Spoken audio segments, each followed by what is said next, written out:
Hola, soy Marta Garza y estás en tu programa En Mis Zapatos, el cual es posible gracias a la colaboración del Canal 28, Televisión Inteligente.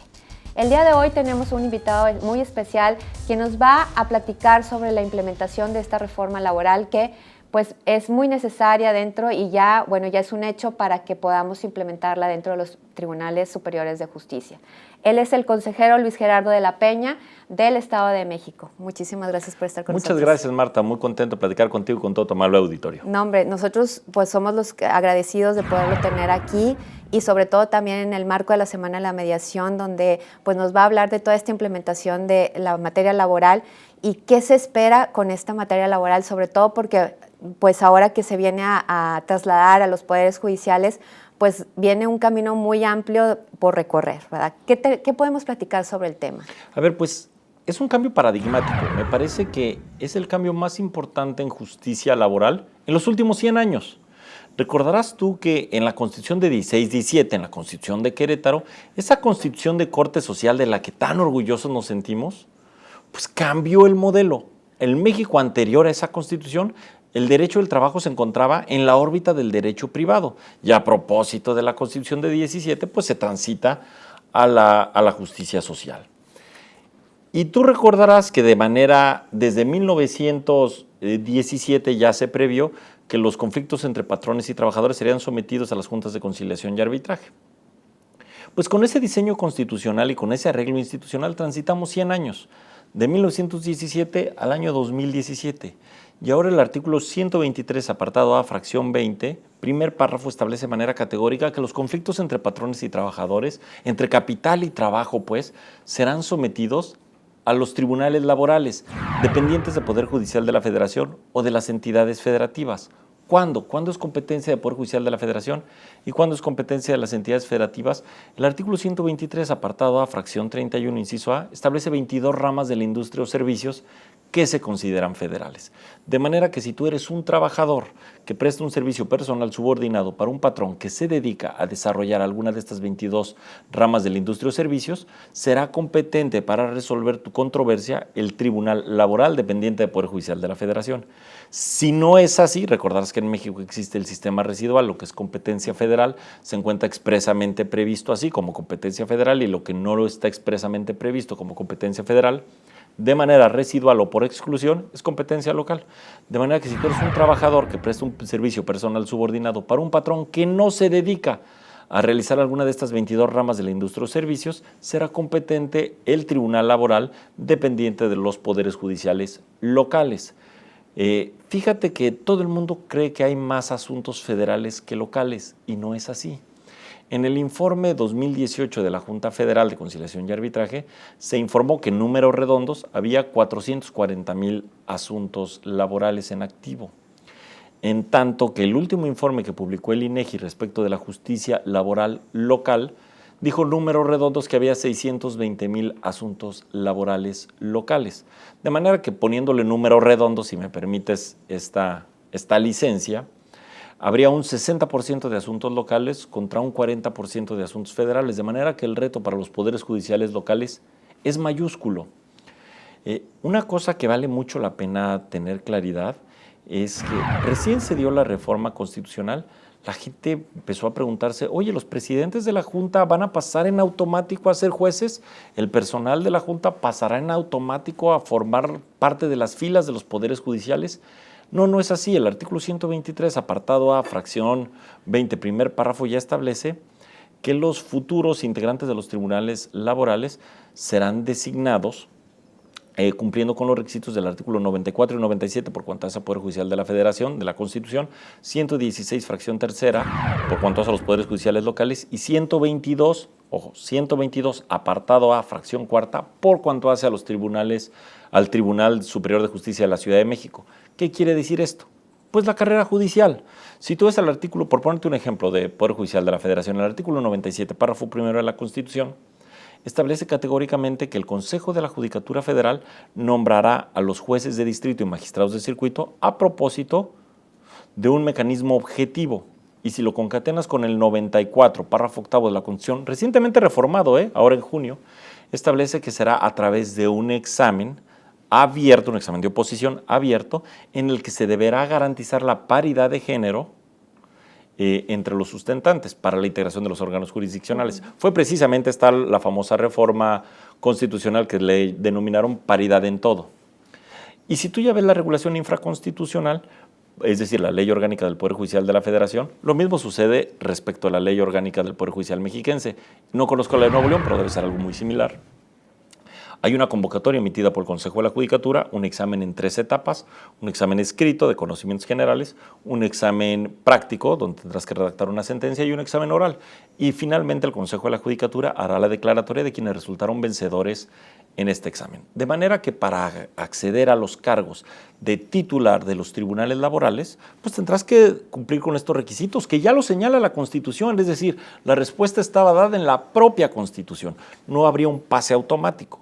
Habría necesariamente que cruzar el umbral de la carrera judicial, y la única llave de acceso, cuando menos en el caso del Poder Judicial de la Federación y del Poder Judicial Mexiquense, es estos exámenes que te platico de carrera judicial.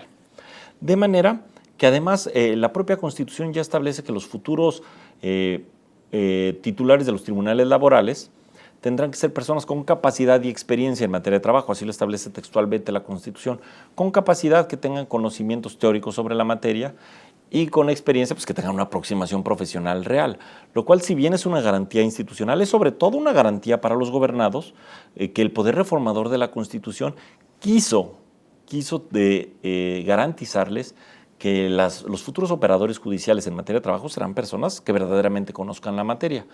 Tú no encontrarás esos requisitos en ninguna parte de la Constitución para ser juez civil o ser juez familiar. Notes entonces la importancia que le quiso dar el poder reformador de la Constitución, es decir, el constituyente permanente, a la materia laboral. Es un cambio de paradigma.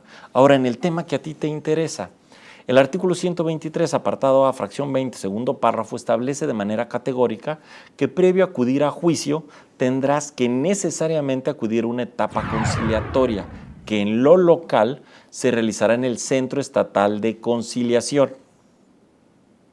De manera que la lógica del sistema es que se concilie más de lo que se judicialice. Es un cambio de paradigma, es un cambio de modelo. Lo que tenemos, si tú ves, los abogados mexicanos estamos diseñados para el conflicto. Cuando menos hasta donde yo estudié en la carrera, nos preparábamos para presentar una demanda, para ofrecer pruebas, para alegar, para apelar, ¿no? Y después para irnos al amparo. Estábamos diseñados para el conflicto, pero yo jamás... Para ir a la guerra. Exacto. Sí. Pero jamás tuve una clase específica, como ahora sí lo hay en las facultades de Derecho. Incluso hay ya carreras específicas en medios alternos de solución de controversias. El caso de la UAM tiene una licenciatura específica en medios alternos de solución de controversias. Pero no teníamos una capacitación específica para conciliar, para mediar, etcétera. Este tema es sumamente importante. Quiero ahondar un poco más, pero tenemos que hacer un corte. Ahorita regresamos. Muchas gracias. Sí.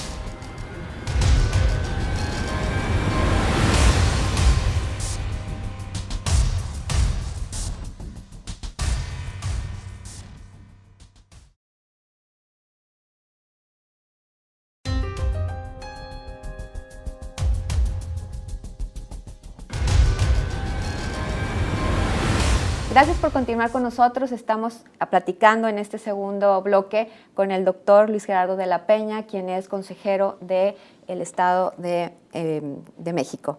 Y pues antes del corte estábamos platicando sobre un tema muy específico que precisamente nos interesa mucho, lo de la conciliación en los centros de conciliación como un requisito de procedibilidad para que se pueda luego acceder a los tribunales ya en los poderes judiciales, que este ha sido todo un tema también, no nada más a nivel laboral, sino también con la Ley General de Mecanismos Alternativos que actualmente se encuentra en el Senado para estudio y aprobación, el ver si se puede también implementar un requisito de procedibilidad como es en la materia laboral. ¿Cómo funcionaría esto? A ver, yo creo que es bien importante que tengamos claridad que es un cambio de paradigma, es un cambio de modelo. A ver, de entrada lo primero que nos cuestionamos es, ¿no es un obstáculo al acceso a la justicia el tener que ir primero a etapa conciliatoria para después ir a etapa judicial? Y no lo es. A ver, de entrada, tiene un sustento constitucional. El artículo 17, párrafo quinto de la Constitución, establece de manera categórica que debe establecerse en las leyes medios alternos de solución de controversias. Pero además recordarás tú que hay dos maneras básicas de solucionar las controversias, los medios autocompositivos y los medios heterocompositivos. Los heterocompositivos, un tercero te resuelve tu controversia, un juez, un árbitro, etcétera. Y los autocompositivos, como tú lo sabes, pues las partes en conflicto negocian, trabajan la solución de su controversia. Por eso son tan eficientes, porque las partes se ponen de acuerdo en la forma y términos en que quieren solucionar su controversia. Claro. Por eso tienen un alto índice de efectividad.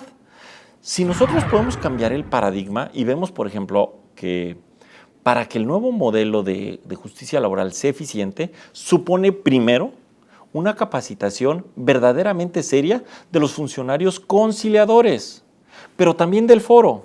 Es importante que las organizaciones patronales, que las organizaciones obreras, que los litigantes se capaciten y tengan verdaderos conocimientos en materia de solución alterna en los MAS, que en los medios alternos de solución de controversias. Tenemos que apostarle, imagínate qué buena cosa, hoy la Ley Federal del Trabajo ya establece que durará 45 días hábiles la etapa conciliatoria. Qué buena cosa que pudiéramos solucionar las controversias en 45 días, seríamos muy eficientes. El gobernado, el ciudadano, no le interesa, esa es la verdad, que su asunto se lo resolvió un juez o un magistrado, o en lo local, o en lo federal, o la Junta. No, claro, lo que él quiere es que se resuelva su controversia.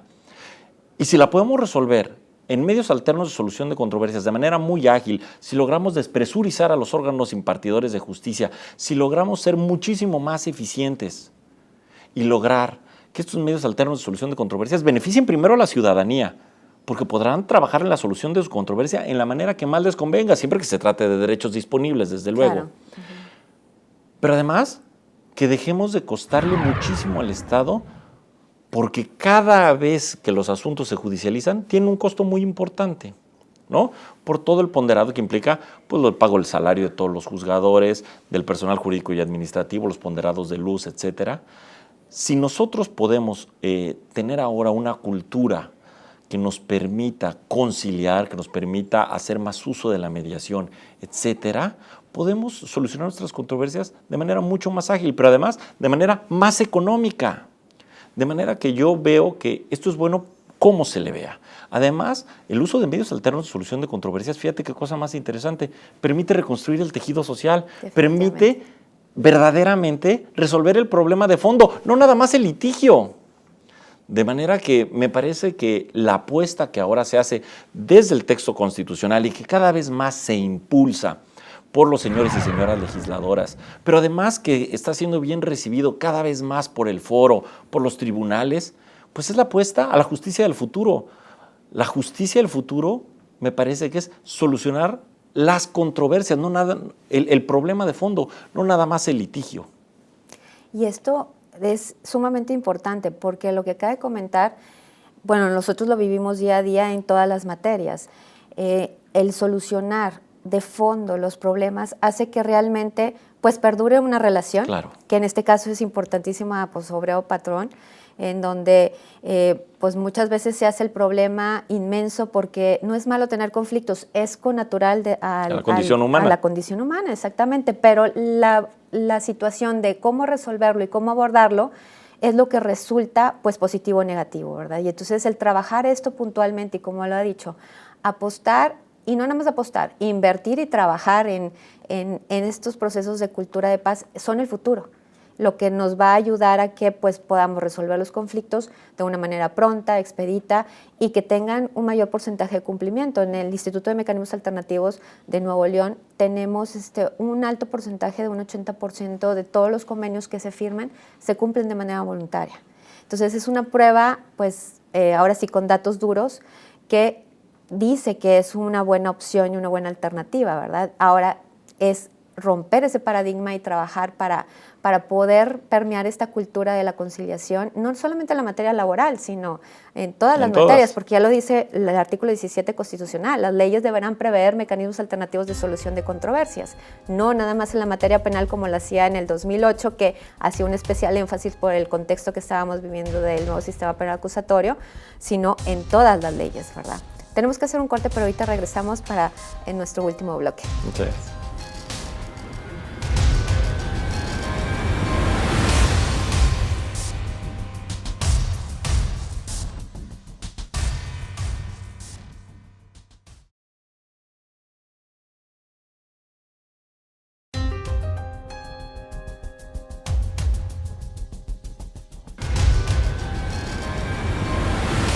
Gracias por continuar con nosotros. Seguimos en Mis Zapatos y estamos hablando del tema de la conciliación. Nos quedamos platicando sobre cómo va a funcionar esta conciliación ahora en materia laboral. A ver, pues en estos últimos minutos te platico rápidamente otra cosa que generó, digamos, muchísimas dudas. Recién salió publicada la reforma constitucional en materia laboral de 24 de febrero de 2017. Ya decíamos que el artículo 123, apartado A, fracción 20, segundo párrafo, establece que previo a acudir a juicio tenías necesariamente que acudir a la conciliación. El párrafo tercero empezó a señalar ya particularidades muy específicas. Por ejemplo, la primera audiencia es obligatoria y las subsecuentes solo que las partes en conflicto así lo consideren. Que el convenio conciliatorio tendría el nivel de cosa juzgada y que la ley establecería la forma para ejecutar los convenios. Todo esto generó muchísimas dudas. Lo primero es, ¿cuánto tiempo vamos a acudir a la conciliación? Tomando en consideración que, como tú lo sabes, estar en etapa conciliatoria suspende la prescripción, ¿no? Ahí hay una interrupción de la prescripción. De manera que, ¿cuánto tiempo? 3 años, 6 meses, ¿cuánto? Pues ya la Ley Federal del Trabajo establece que 45 días naturales. Pero también la primera duda que se dio es, oye, ¿cómo va a haber una cosa juzgada si no lo ha visto un juez? Bueno, pues es una ficción jurídica, como generamos la ficción jurídica que una sentencia de primera instancia, por ejemplo, que no haya sido controvertida a propósito de los medios ordinarios de defensa, pensemos que no fue apelada, pues causa estado, ¿no? O aquella sentencia dictada en apelación, causa estado por Ministerio de Ley, si no se promovió el juicio extraordinario de defensa, que es el juicio de amparo, pues causa estado, ¿no? Pues es una ficción jurídica, pero además es una ficción que tiende a la efectividad de los convenios. ¿De qué nos serviría estar tú y yo en pláticas conciliatorias si no tuviéramos, no estuvieras tú obligado o no estuviera obligado yo a respetar lo que pactemos? Claro. Pero además, esto que solo la primera audiencia es obligatoria y la subsecuente solo que las partes así lo quieran, pues atendiendo al principio de voluntariedad, que es el principio básico que informan los medios alternos de solución de controversias. Y finalmente, la siguiente gran duda que se dio es cómo vamos a ejecutar esos convenios. Ya la Ley Federal del Trabajo lo resuelve que se ejecutan de la misma manera que si fuera una sentencia dictada por un juez. Okay. De manera que es una apuesta al futuro, me parece que sí es un cambio paradigmático. Si tú ves, veníamos funcionando con un diseño institucional, un diseño constitucional de hace 100 años, de un México que hoy ya no existe, de un México de 1917. Apostémosle al futuro. Si este modelo no funciona, pensemos en otro. Y si el otro no funciona, pensemos en otro. Pero apostémosle a tener una justicia eficiente, una justicia cercana a la gente, una justicia moderna, una justicia que haga uso de las herramientas tecnológicas de las que hoy disponemos para acercarle al gobernado precisamente los servicios que ofrecen los tribunales, acercarle la justicia al gobernado, que se pueda notificar en línea, que pueda presentar de manera remota sus escritos, etcétera. De manera que yo creo que es importantísimo que tengamos claro que esto es un cambio de paradigma, que es apostarle al futuro y que no podríamos, desde luego, pretender tener resultados diversos si seguíamos haciendo lo mismo. Claro. En esa lógica, yo hago votos porque la reforma laboral de la que ahora platicamos sea muy exitosa. Que sin duda la Ley Federal del Trabajo es perfectible, claro que lo es. Claro que lo es. Que seguramente tendremos que ir modificando diversas disposiciones, desde luego. Pero me parece que el modelo en general es bastante bueno. Ahora, ahorita que lo comente, pues es un poco parecido a las atribuciones que tenemos en la mayoría de los estados los directores de los mecanismos alternativos. Si no ha llegado a un proceso judicial y llegan a un acuerdo, nosotros tenemos la facultad de elevarlo a la categoría de cosa juzgada y se ejecuta de la misma forma que si lo hubiera dictado. Vía premio con un juez. Exactamente. Entonces, es algo similar en cuanto a romper ese paradigma que tenemos que trabajar para que no solamente para que tenga validez tengo que ir con un juez. Y qué buena cosa, fíjate que este dato que tú nos compartes, que el 80%, 8 de cada 10 asuntos que llegan con ustedes se cumplen voluntariamente. Sí, en su totalidad. ¡Qué buena cosa! Sí.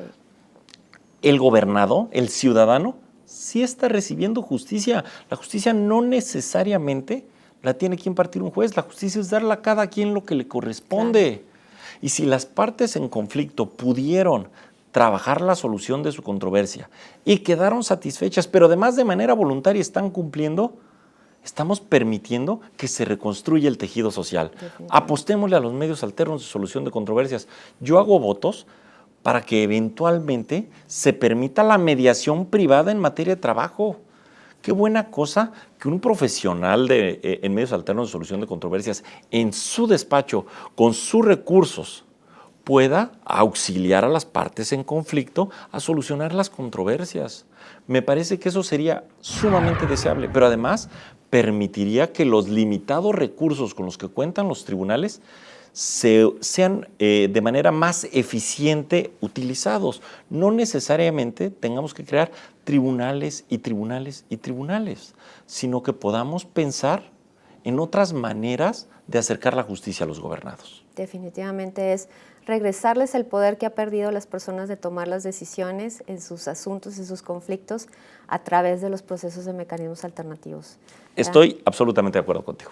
Se nos está terminando el tiempo, pero antes de despedirnos, algo que quisiera agregar para las personas que nos están escuchando.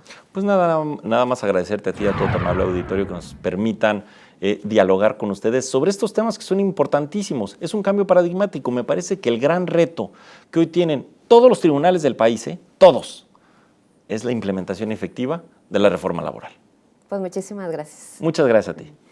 Agradecemos que nos hayan acompañado, no sin antes solicitarles sus sugerencias y comentarios en los teléfonos y redes sociales que aparecen en su pantalla. Yo soy Marta Garza y esto fue En Mis Zapatos.